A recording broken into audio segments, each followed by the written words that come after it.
Hey guys, Michael Pizzulo here, psychotherapist in West Hollywood for gay men. So, a lot of people are single, dating, and whatnot, and they often talk about red flags. And, I think all of us at some point or other either have been single or, maybe will be in the future or whatever it is.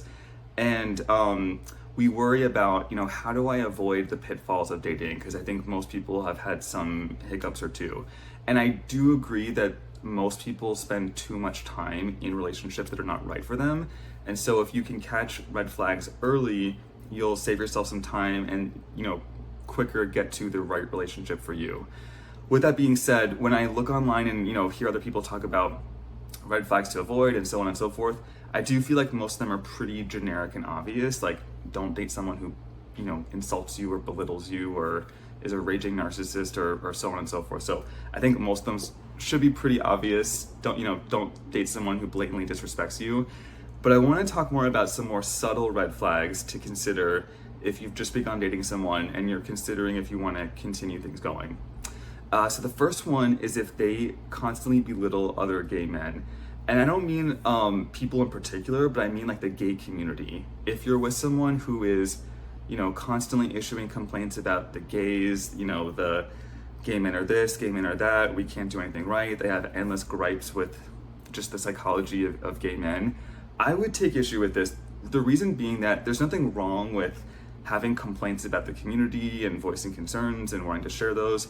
But if someone has some sort of hang up or disdain about a group of people that you fall into because you are a gay man, I think there's no way that some of that frustration or hostility isn't going to spill over onto you just by proxy, just because you're nearby. So I would consider that. And again, it's not because you're doing anything wrong, or really because they're doing anything wrong. It just sounds like there's something they've got to work through. But I would consider, if you're dating someone who has a lot of, potentially internalized homophobia or just, maybe externalized homophobia or frustration with other gay men, that you may want to consider if they're going to be able to compartmentalize that and not let that, reflect how they treat you.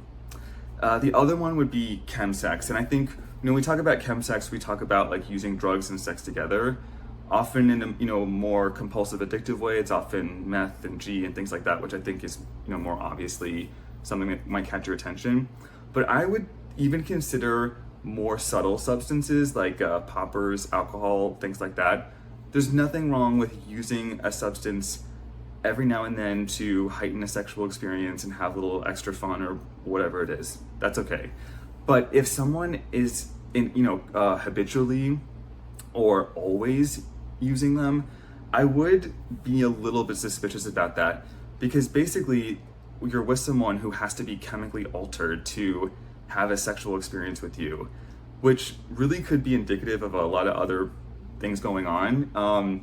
They have to, dissociate during sex, which could be, some sort of shame that they're still wrestling with, or difficulty tolerating intimacy, or whatever it is. It's going to impact you because, you're the other person that they're having sex with. So I would consider, if you notice that they're always reaching for poppers like every single time you are intimate, talk to them about, can you have times where you're sober and times when you're not, and if there's room to be flexible about it, then I think it's okay. But if there's a rigidity of they absolutely have to be on some chemical substance, then I might be a little bit concerned about that and consider that to be more of a red flag.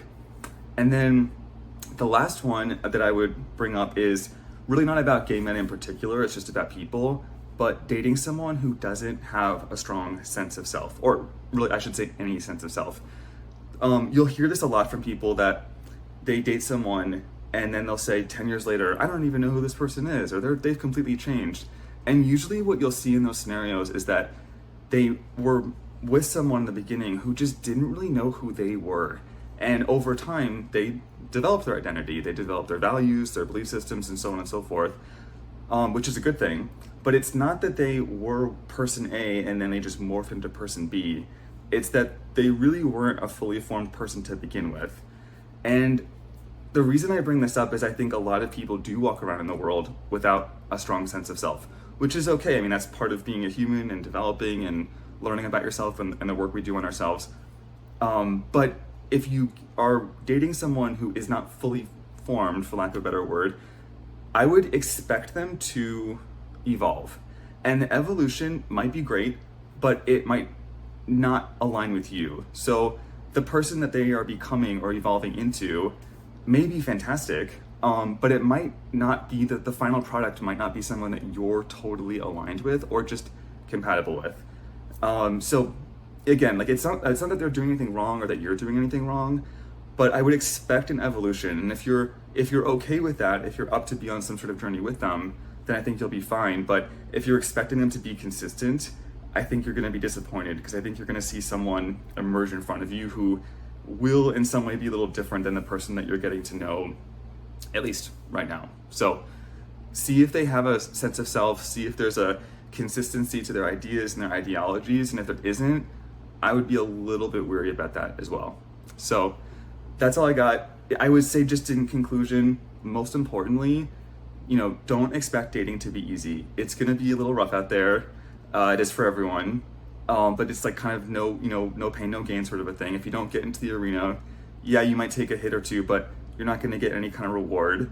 I would say ultimately too, really trust your gut and your intuition.